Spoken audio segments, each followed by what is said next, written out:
December 2025, I started something new, this channel. In this video, I want to talk about what it actually feels like to be a beginner and why that choice matters more than competence. This is quietly Bukky, and I'm sharing my lived experience as a beginner while still juggling family, a professional career, and building a business. So I started this channel, wasn't about going viral or about proving a point to anyone. It was more about proving something to myself, that I can build something new while still being a caring mother, a dedicated wife, a professional, and a growing entrepreneur without burning out, because I genuinely love building. I love exploring. I love expanding. But here's what I didn't anticipate. Loving something new doesn't cancel out fear. And wanting to expand doesn't automatically make you brave. In fact, the first way I tried to start this channel was by hiding. I started as a faceless channel. If I'm being honest, that wasn't strategy. It was me protecting my fear. So fear and faceless. I started as a faceless channel, and if I'm being honest, that wasn't my strategy. And the truth is, I don't have anything against faceless channels. It was just me protecting my fear. It felt safer to create without being seen, safer to experiment without attaching my face to the outcome, safer to fail quietly so nobody knows, oh, that was Bukky, a channel failed. And this is so because when you're already established in other areas of your life, professionally, socially, even personally, becoming visibly new at something feels destabilizing. I've spent years learning how to show up competently, how to speak with clarity, how to move with confidence, how to contribute in a room where I know what I'm doing. And then here I was, figuring out lighting, camera settings, recording sentences over and over again, watching myself back and thinking, is that what I really sound like when I'm unsure of what I'm doing? This, I must say, really humbled me. And not in a dramatic way, but in a subtle way, in a way that made me realize something about adulthood. As adults, we don't actually avoid new things. We avoid looking inexperienced at new things. And those are two different fears. So starting faceless felt like a compromise I could build, but I didn't have to be exposed. I could learn, but I didn't have to be vulnerable. And for a while, that worked, but then something shifted in me. And at some point, I realized if this channel was about expansion, then I could expand while shrinking, while hiding. And that was when I recorded my first face reveal video. Not because I suddenly felt confident, but because I understood something more important. That confidence doesn't precede exposure. Exposure builds confidence. And that realization changed the way I approached the entire process. It stopped being about comfort. Let me just stay in my comfort zone, and started becoming about discipline. And once I understood that, I stopped waiting to feel ready. I stopped waiting to feel confident before I step out or before I record a video. I focused on something simpler: consistency. I understand I just need to be consistent in what I'm doing. Whatever, whether YouTube, whether professionally, whether in your personal life, consistency is key. And that's where I began to see the shift. And that's the first thing I've learned from choosing to be a beginner again. Consistency and discipline would build confidence. So lesson 1, consistency and discipline builds confidence. We often think confidence comes first, but confidence comes from the process. And once I understood that, I stopped waiting to feel ready. I stopped waiting to feel confident. Instead, I focused on something much simpler: Consistency. And honestly, consistency is the simplest thing.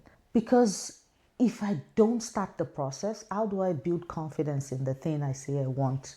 Most times we say, oh, this person is confident because their personality trait, they're just naturally confident, they show up confident.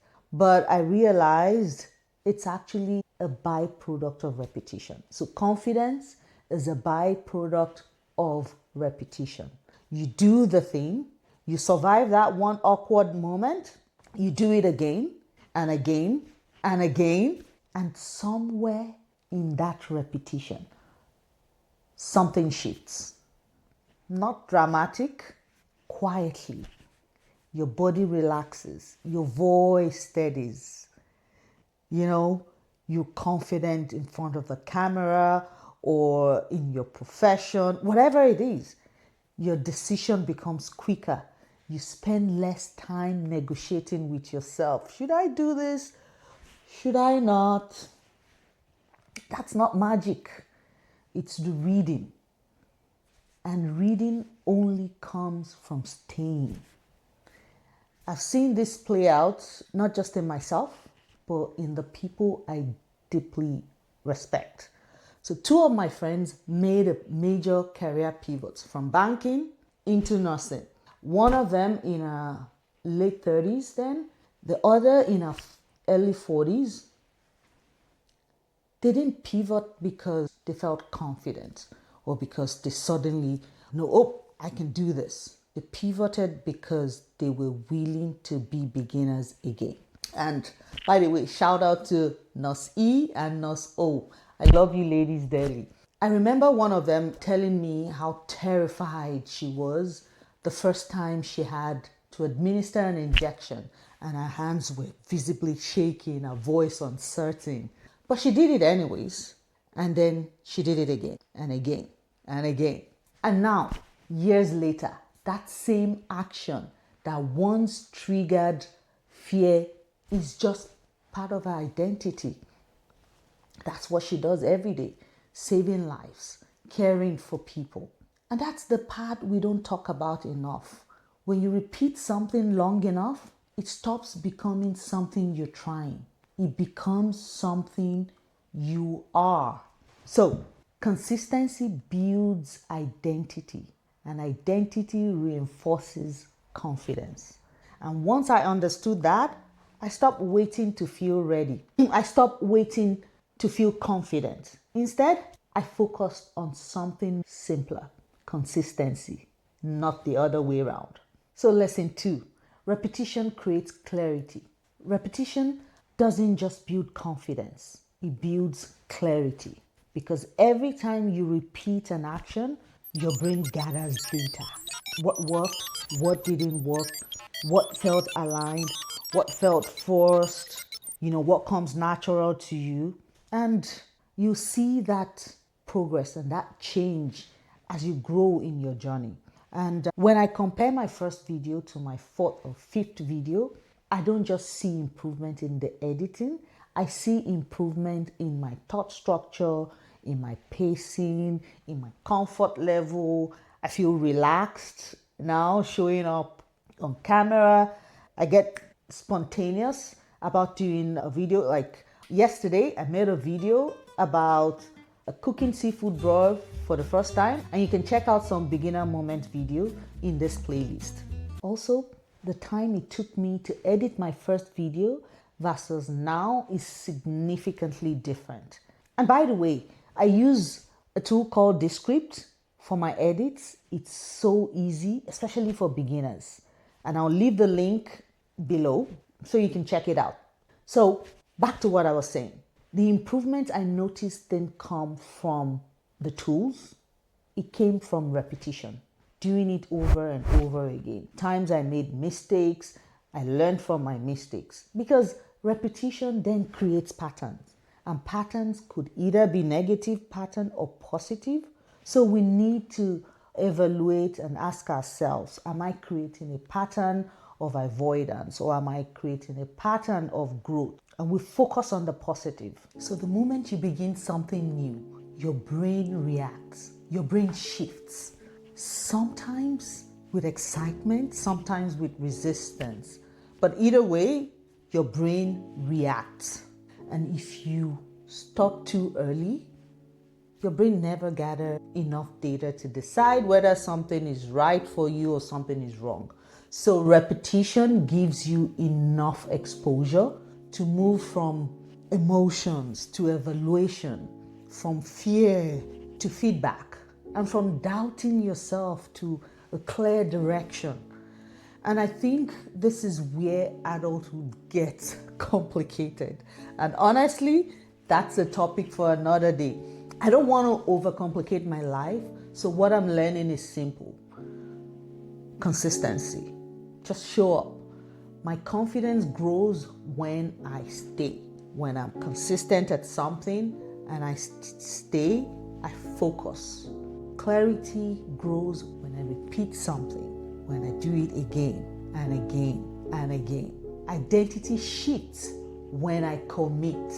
And expansion happens when I allow myself to look new again. I'm still learning, still iterating, still exposing myself to awkwardness. And it's okay to feel awkward. You only feel awkward one time or two times. That thing will not continue to be awkward when you repeat and get good at it. So I'm still exposing myself to the awkwardness of not knowing. Give yourself permission. Give yourself permission to be awkward, to repeat, to improve quietly. If you're learning something new right now, let me know in the comment section. I would love us to grow together. Thank you. Ciao.